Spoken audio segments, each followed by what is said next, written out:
Shalom, selamat pagi. Perkenalkan, nama saya Bapak Michael Tunas SPD. Saya adalah guru IPA di SMP Kristen Basahan yang mengajar di kelas 7, 8, dan 9.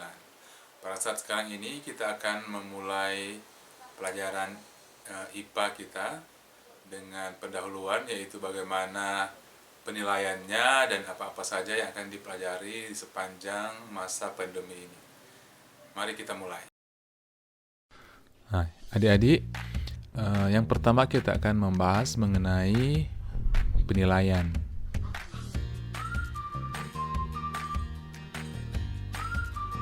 Nah, dalam IPA, penilaian itu dibagi menjadi 3.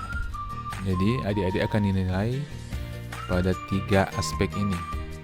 Yaitu pertama penilaian sikap. Nah, penilaian sikap, jadi sikap adik-adik akan dinilai, bukan hanya pengetahuannya atau kepintarannya, tapi juga pertama sikap.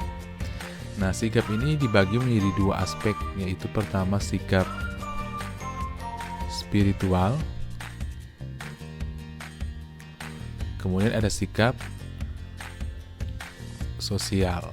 Jadi apa nih sikap spiritual? Jadi ini sikap yang berkaitan dengan diri adik-adik. Jadi, misalnya dia rajin mengikuti ibadah atau mengawali kegiatan itu dengan berdoa, itu dinilai. Jadi sikap diri adik-adik. Kemudian ada sikap sosial. Apa ini sikap sosial? Yaitu misalnya bagaimana kelakuan adik-adik terhadap teman, apakah dia baik terhadap teman atau mungkin suka mengganggu teman. Itu akan juga dinilai. Yang kedua ada pengetahuan. Nah, pengetahuan ini apa yang dinilai dalam pengetahuan? Ini biasanya juga dibagi menjadi 3. Yang pertama itu adalah tugas atau nilai harian dan tugas. Jadi yang dinilai pertama adalah nilai harian. Jadi bagaimana dia di kelas, apakah dia aktif atau tidak, dan juga tugas. Jadi dalam masa pandemi ini, kalau kita belajar dari rumah, nilai harian ini diambil pada saat kita melakukan belajar dari rumah dan tugas-tugas yang diberikan. Jadi kalau dia tidak membuat tugas, ya pasti nilai hariannya rendah. Kemudian ada nilai tengah semester.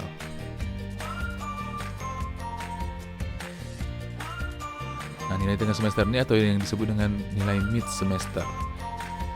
Kemudian ada nilai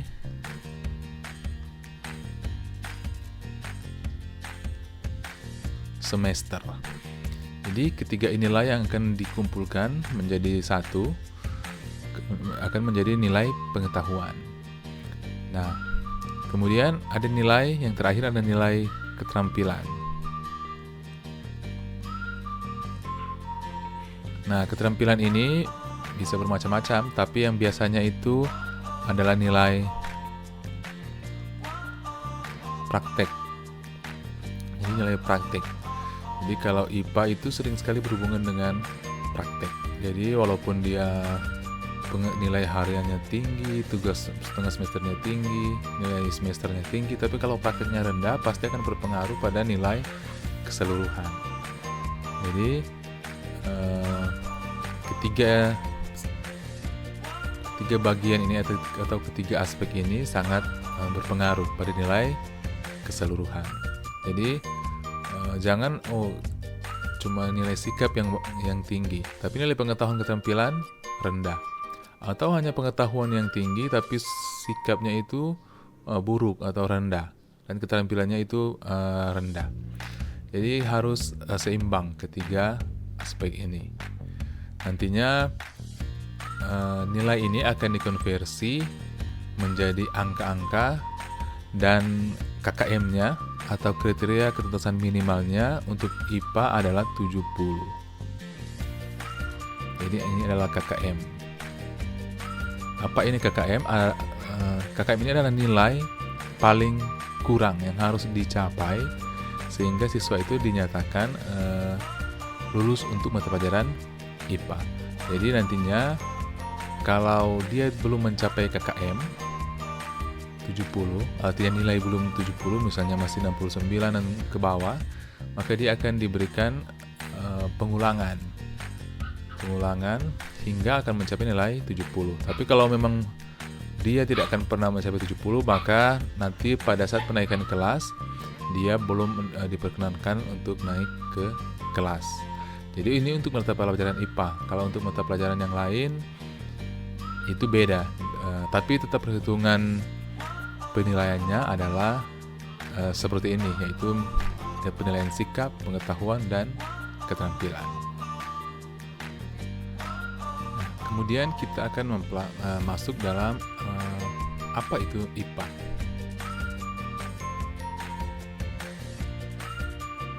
Pasti di SD kita telah mempelajari apa ini IPA.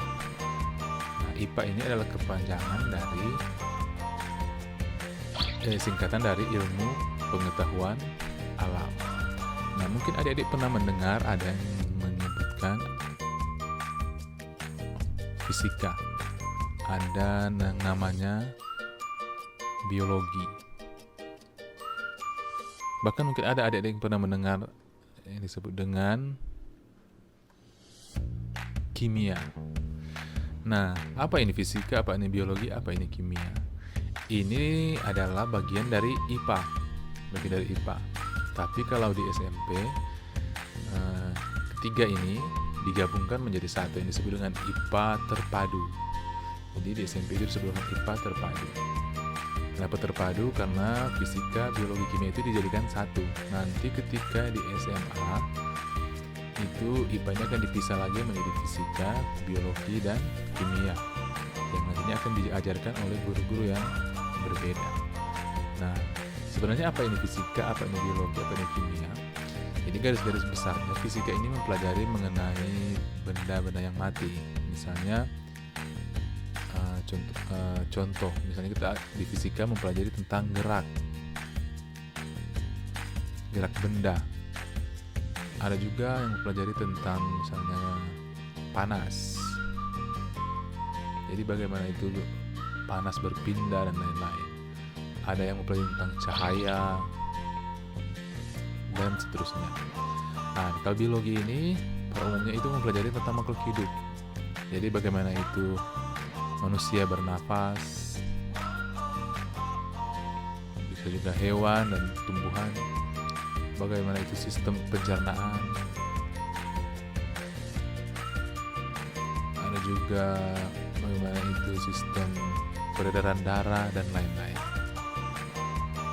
Nah, kalau kimia ini lebih lagi spesifik, dia mempelajari tentang zat. Jadi misalnya apa yang terjadi jika kita gabungkan garam dengan cuka misalnya, atau apa yang terjadi jika kita campurkan air dengan gula. Nah, itu akan dibahas. Atau kita mempelajari tentang senyawa, misalnya karbon dioksida CO2. Nah, itu akan dibahas di kimia. Tapi untuk IPA di SMP itu digabungkan menjadi satu. Itu disebut dengan IPA terpadu.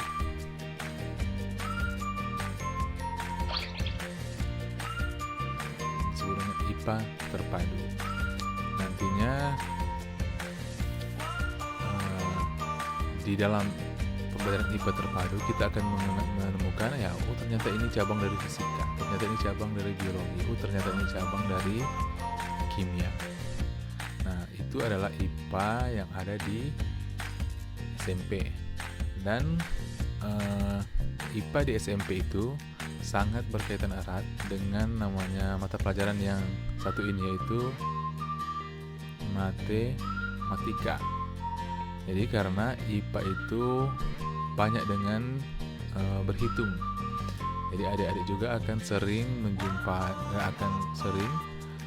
mempelajari matematika di sela-sela pembelajaran IPA.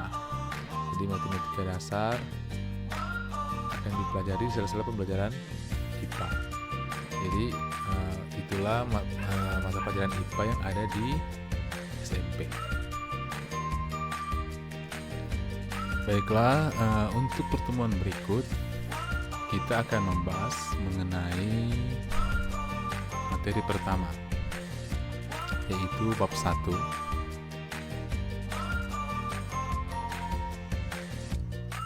Mengenai objek IPA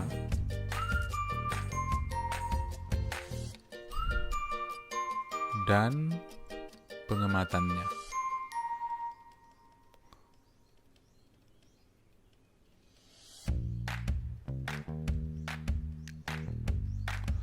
Jadi kita akan membahas mengenai objek IPA dan pengematannya.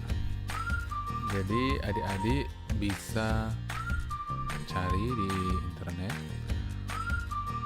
ketik saja di Google objek IPA dan pengematannya dan mempelajarinya. Jadi pada pertemuan berikut saya akan memberikan materi mengenai objek IPA dan pengematannya. Nanti tugas saya akan berikan ketika kita membahas materi mengenai objek IPA dan pengematannya. Tapi untuk saat ini saya akan memberikan tugas yang memang belum termasuk dalam materi IPA, tapi sangat penting nantinya akan dipakai di materi IPA, yaitu tentang matematika dasar atau aritmatika. Jadi tugasnya yang adik-adik harus buat ada 5 nomor. Yang pertama, nomor 1,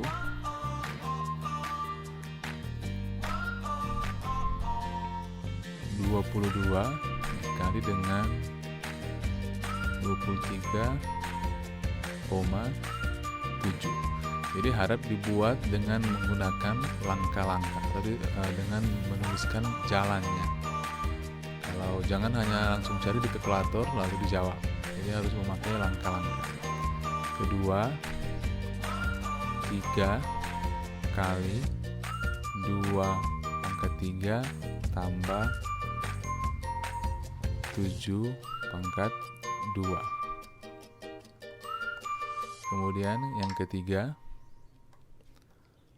akar 81 dikali dengan akar 25.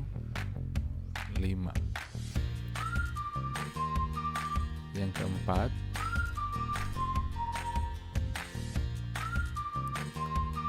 2/3 ditambah 3/7. Yang kelima, 3 dikali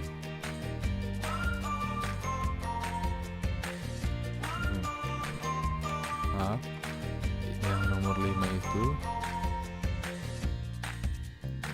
2 pangkat 2 dikali 3 pangkat 3. Jadi ini adalah tugas yang adik-adik masukkan sebelum hari Jumat. Jadi karena IPA itu akan memberikan materi 2 kali seminggu untuk kelas 7. Jadi hari Rabu dan hari Jumat. Jadi sebelum hari Jumat adik-adik sudah bisa mengumpulkan lewat WA atau Facebook, ditulis nama, ditulis di kertas, kemudian tulis nama, difoto, baru dikirimkan lewat WA atau Facebook. Terima kasih.